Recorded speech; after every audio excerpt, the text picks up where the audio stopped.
In 1944, Ernest Hemingway experienced a bout of astonishingly bad luck while flying over forests in Uganda.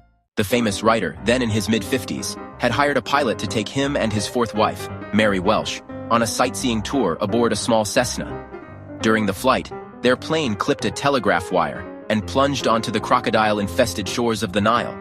The stranded trio camped out overnight, rationing their beer and whiskey. In the morning, a tourist boat spotted the three survivors and ferried them to a nearby town. There, they boarded a second plane, which had arrived to transport them safely out of Uganda. Just after takeoff, that plane crashed and caught fire.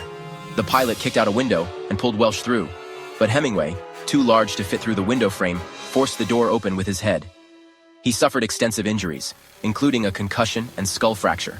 Last month, a letter in which Hemingway reflects on the accidents went to auction, fetching $237,000.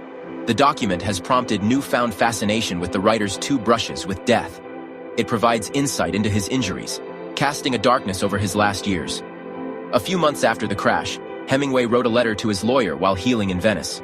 He explained he couldn't write much due to severe burns on his hands. He also reported persisting internal wounds, including a ruptured kidney.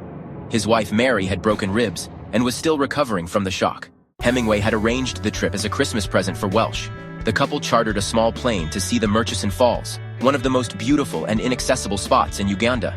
After the second crash, they traveled by car to Entebbe, where reporters caught up with them. Hemingway carried bananas and gin, joking that Welsh's snoring had alerted elephants. "We held our breath while an elephant was silhouetted in the moonlight," said Hemingway, bandaged. Hemingway's head injuries took a toll in the years that followed. He suffered at least 9 major concussions, said psychiatrist Andrew Farah.